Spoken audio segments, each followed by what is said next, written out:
Esta semana me ha tocado estar sin Roland Carreño porque ahora es actor, hoy está en las tablas, allá en el Centro Cultural BOD, con una obra que trata sobre la duquesa de Alba, y como ustedes saben que es hola, y anda metido en eso. Además lo hace bien, lo más sorprendente es que lo hace bien. Tremendo actor ha resultado el señor Carreño.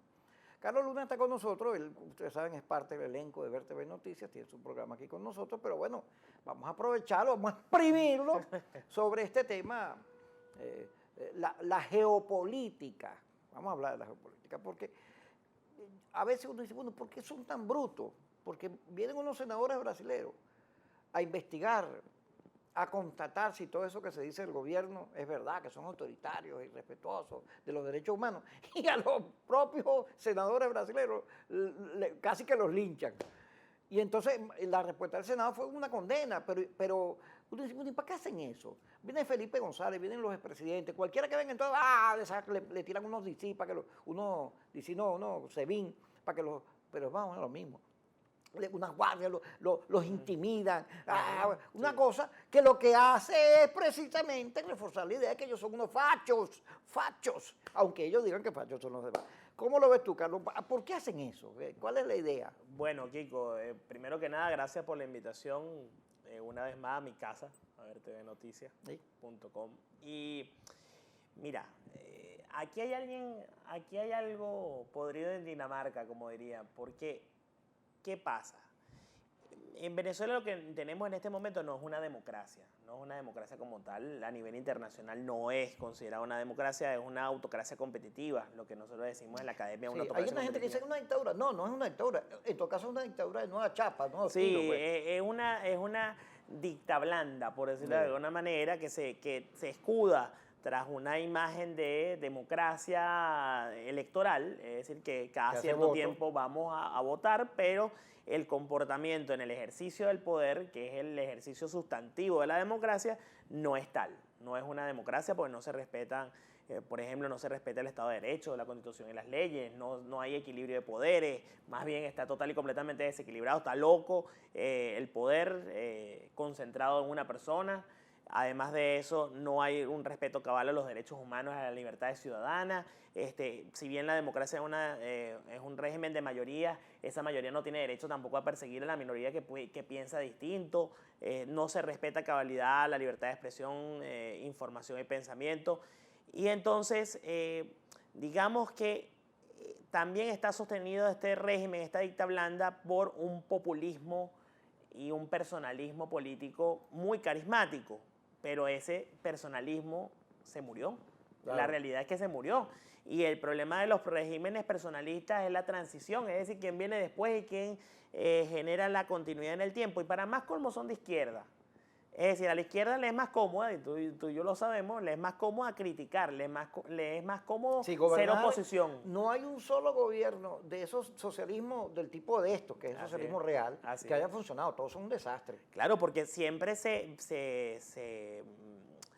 reproducen y se fortalecen a partir de la crítica al poder, no en el ejercicio del poder. Además, la tendencia natural del revolucionario en el poder es que se vuelve conservador, porque se apasiona tanto con el poder y se enquista tanto en esa lógica de poder que finalmente termina enfermo y embebido, borracho de poder. Mira, nada más con estudiar el Kremlin rojo, que son unos asesinos, Ceausescu, que era un asesino, Mao Zedong, que horroroso lo de Mao Zedong, Stalin, que acabó con la propia revolución, Fidel Castro, todos terminan siendo unos autócratas.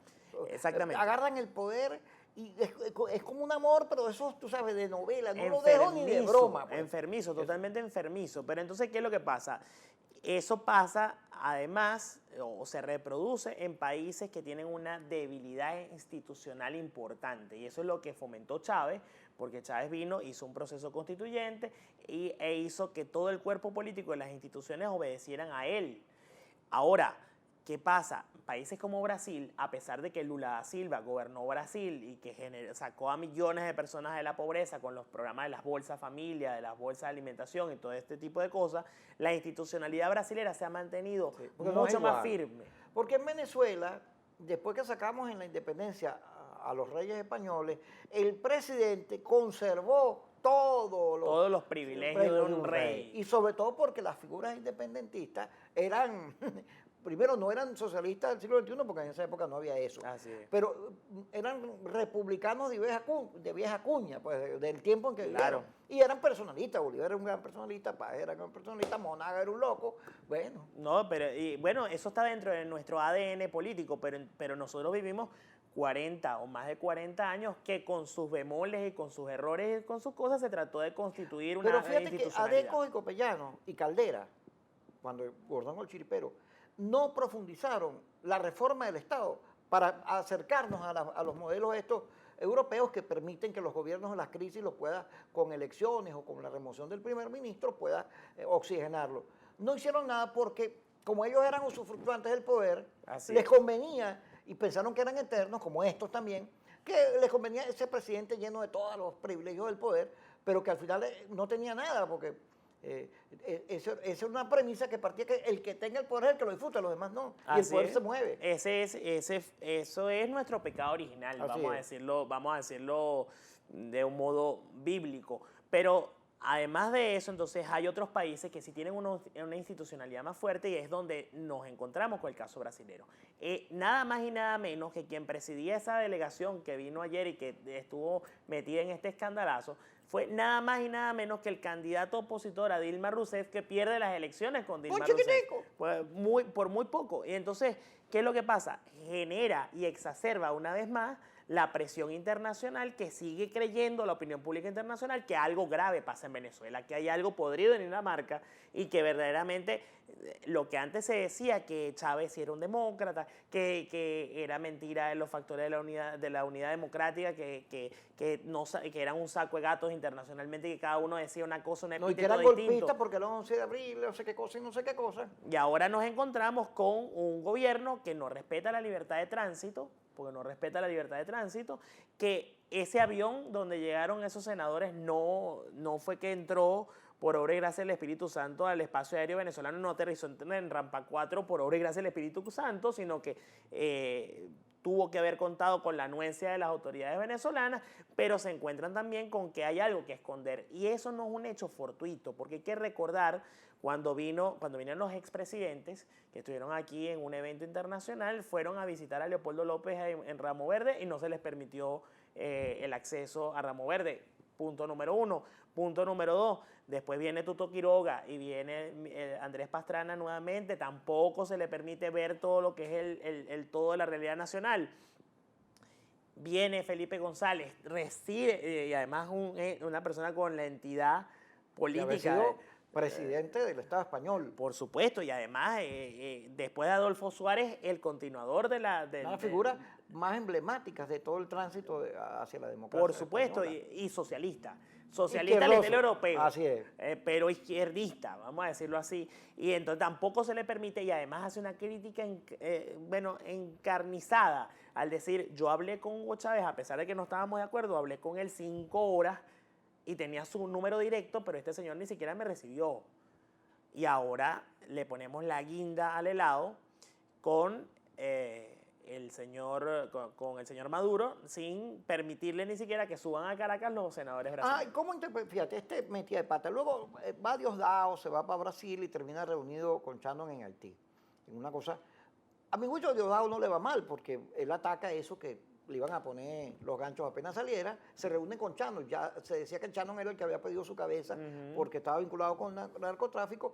Y, digamos, vence unos mitos, Diosdado, a pesar de que fue a sitios muy específicos y muy controlado todo. Pero pareciera que Maduro como que se le pega la jugada o no estaba al tanto, o algo pasa ahí, que Maduro cuando habla de la jugada habla como lejano. Mira, Kiko, hay una cosa particular que me genera especial ruido, que es que la canciller de la República aparece con el presidente de la Asamblea Nacional en esa reunión con Shannon en Haití. Primero que en Haití no hay tratado de extradición con los Estados Unidos, que eso ya te dice algo, número 1. Número 2, la canciller es la representante del presidente de la República, del Poder Ejecutivo, para el manejo de la política exterior. O sea, que en este caso es más fuerte que Diosdado. O sea, ella es la canciller. Claro, y debió haber sido acompañada por el presidente de la República, no por el presidente de la Asamblea Nacional, porque la Asamblea Nacional en este caso no pinta un pito Nada en el eso. juego internacional. Nada que ver, porque se corresponde a una cuestión doméstica.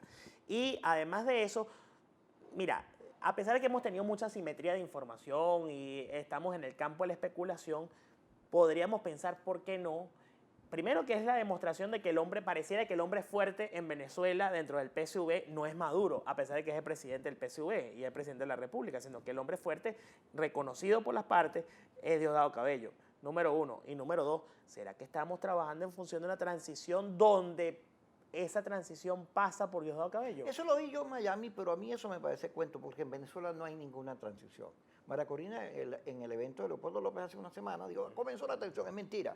El gobierno no está trabajando en función de transición alguna, por el contrario, van a fijar la fecha de elecciones, que por cierto muy acomodada a las elecciones parlamentarias de ellos, a las primarias, y vamos a ver cómo el gobierno sale otra vez a demoler a la oposición, a radicalizar al país, a llamar a la guerra de clases. El gobierno no se ve caído ni se ve... yo no creo en eso. Yo creo que Diosdado estaba tratando de mediar, de regular la relación con los Estados Unidos, que pese a todo lo que habla mal del imperio Maduro, le tiene al final peligro, pero es que le tiene cuidado, pues.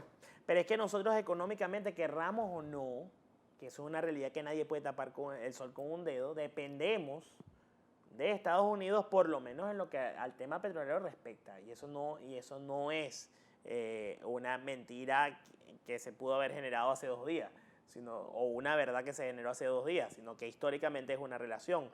Además que en términos, si no queremos ver el hecho de la cuestión de la transición, por lo menos veamos que un gobierno que se aprecie necesita mecanismos de estabilización. Y uno de esos mecanismos de estabilización, sobre todo en tiempos de globalización, son las relaciones exteriores.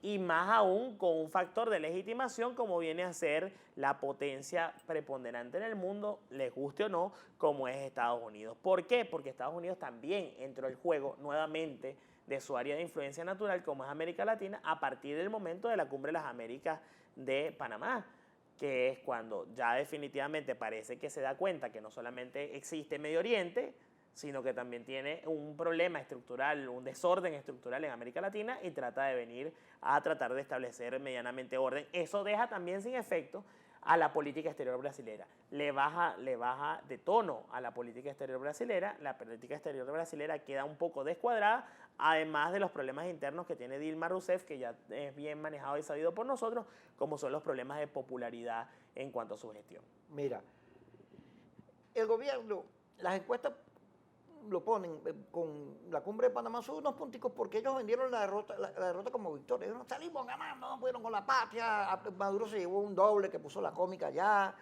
aviones llenos de gente para que lo aplaudieran. Pero el tema no fue Venezuela, el tema fue Cuba.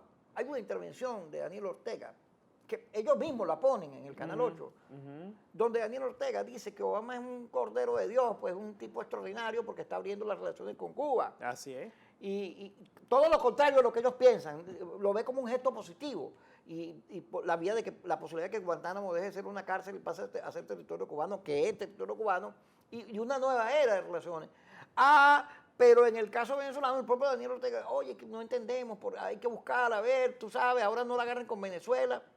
Pero lo cierto es que todo el tema de la cumbre giró en torno a Obama, no en torno a Venezuela. Pasó por debajo de la mesa, pero ellos, como controlan todos los medios, y tienen una enorme capacidad, sobre todo a la clase que vota por ellos, de meterle mentiras y estafas. Fíjate que ayer le preguntan a Maduro, Maduro respondiendo Dollar Today y la subida del dólar, dice, es que el dólar del pueblo, el dólar a 6 y pico, a 6.30, este dólar es para el pueblo, esto es mentira, eso no es para el pueblo. No, claro que ¿Hasta no. cuándo va a estar agarrando el pueblo de escudo, chico? Claro que no, porque es que precisamente esa es la dinámica de la mentira sistematizada de esta izquierda, que trata de manipular al pueblo. Mira, eso tiene evidencia y además que todo tiene que ser entendido y calculado por la presión, porque ellos también manejan cifras, ellos también manejan encuestas. Ellos saben ante lo que se van a enfrentar en condiciones normales. Ellos se van a enfrentar a un país donde el 80% de la gente quiere votar y donde más del 60% está en desacuerdo con su gestión. ¿Por qué? Porque simplemente eso se llama voto castigo. ¿Por qué? Porque la gente no pueden tapar no pueden tapar el sol con un dedo de la inflación que existe, no pueden tapar el sol con un dedo de las colas, del desabastecimiento y de la represión, y no solamente de la represión, sino de la delincuencia desbordada que hay en este país. En este país no hay un Estado, porque ¿qué es lo que teóricamente se parte? Teóricamente se parte de la idea de que tú como ciudadano seas parte de tu libertad en función de transferirla al Estado para que te proporcione seguridad. Pero es que aquí no hay seguridad ni alimentaria, ni personal, ni jurídica, ni absolutamente nada. Es decir, un Estado en 4 ladrillos. Ahora el gobierno, así como Chávez internacionalmente fue una gran figura, se llevó más portaje que cualquier presidente, Así es. le regaló petróleo a Nueva York, a Londres, era visto como un personaje. Fíjate, y además ellos tenían una política de expansión de la revolución, el episodio de México, Sí, para ejemplificarlo. En todo caso, Chávez manejó una política internacional que lo colocó a él como una figura del mundo. Sí, Ahora, Maduro, todo lo que ha hecho es destruir eso, porque en primer lugar, durante la salida, el SOS Venezuela, bueno, insultó a los beisbolistas que eran casi todos chavistas, salieron a despotricar de él. Sí. Insultó a Madonna, a todos los artistas, que por cierto allá en Hollywood tenía una sucursal porque a Sam Penn y varios de ellos le caía bien, y salieron Danny todos Glover, ellos a caerle a golpe a Maduro. Y toda esta cosa de impedir que venga la OIT o de hacerle difícil el camino, todo este gesto de los vicepresidentes, de los presidentes que a todos los han maltratado, de Felipe González, esto que pasó. O sea, Maduro ha equivocado la política internacional de su gobierno y cada día lo ven más como un autócrata. Y yo digo, bueno, ellos que ven encuestas, que saben de eso, ¿cuál es el sentido de tirarte el mundo encima? Mira, la primera cosa a la cual se enfrenta la autocracia competitiva o esta dicta blanda que estábamos empezando a hablar, el grave problema de ese régimen es la transición. ¿Por qué? Porque como es un régimen centrado en el personalismo, es Chávez, y el personalismo político tiene como característica que el personalista se cree inmortal, o sea, se cree superpoderoso, se cree Superman. Y entonces, ¿qué pasa? Superman es invencible. Aunque la kriptonita lo daña. Pues. Y hay una película inclusive se muere. Es correcto, pero para que vean la mentalidad del personalista, entonces, ¿qué pasa? Maduro muere el pater familia. ¿Y qué pasa? Simplemente quedan los hermanos sentados en la mesa y los hermanos, así sea hermano mayor, lo que tú quieras, no tienen el mismo grado de autoritas. Y no estoy hablando de autoridad, estoy hablando de autoritas, que es la capacidad, digamos, moral, ética, que le da direccionalidad a un determinado liderazgo. Maduro no es eso. Maduro no es contención, Maduro no es nada de eso y además se junta con el fenómeno tradicional de la hiperactividad o de la reducción de esa actividad producto de los altos precios o de los ciclos petroleros internacionales. Entonces, no conforme con que no tengo carisma, con que no tengo autoridad, no tengo platica para comprar conciencia. Entonces, simplemente no es que esté equivocado, sino que es un hombre también que era un operador político, no era un líder. Entonces, él necesita alguien que le diga qué hacer o cómo jugar. Necesita un manager, pues. Necesita un manager que le diga, mira, toca la bola, roba la base o haz lo que sea, porque él no tiene la idea estratégica. Delcy Rodríguez viajó con Chávez, ¿te acuerdas? En la Unión Soviética. Sí. Y terminó peleando con Chávez. Chávez le pegó unos gritos, ella se va y se vino sola. Y dejó a Chávez botado y Chávez le hizo la cruz. Claro, en la nueva realidad, Jorge Rodríguez, al cuadrarse con Maduro, correcto, mete a la hermana primero en el Ministerio de Comunicación y ahora la pone en la Cancillería, porque Jorge va agarrando mayor fuerza. Pero Delcy Rodríguez de Cancillería sabe lo que yo sé. Lo que nosotros somos astronautas. De química nuclear. Pero es que el problema es que, volvemos a lo mismo, es la desinstitucionalización de un Estado cuyas dos carreras de Estado, que son las Fuerzas Armadas, que están totalmente alteradas en cuanto a sus líneas de mando, y además de eso, la Cancillería. En la Cancillería, desde el año 2008, señores, no hay concursos de oposición, no se le dio el avance y la continuidad a la profesionalización del servicio exterior, porque eso no es una cosa sencilla. Yo soy profesor de la Universidad Central de Venezuela en el área de ciencias políticas, en donde nosotros formamos a un conjunto de gente especializada en relaciones internacionales, entre otras. ¿Qué hacen esos muchachos? Esos muchachos, al no ver que tienen oportunidades en este país, simplemente dicen que la salida es Maiquetía. Y eso es una realidad. Cuando esos muchachos que han sido formados por la educación venezolana y con dinero venezolano debieran estar al servicio. Pero la Cancillería del venezolana Estado. está llena de cuadros políticos, no de Precisamente. gente que sepa manejar relaciones Precisamente. o juegos estratégicos de la diplomacia. Porque se cambia el profesionalismo por la lealtad. ¿Por qué? Porque el profesional, si estás bien o estás mal, te va a criticar. Es decir, no tiene un apego hacia el gobierno, tiene un apego a su institucionalidad y tiene un apego a su función de Estado. El problema es que ellos no soportan la crítica ni soportan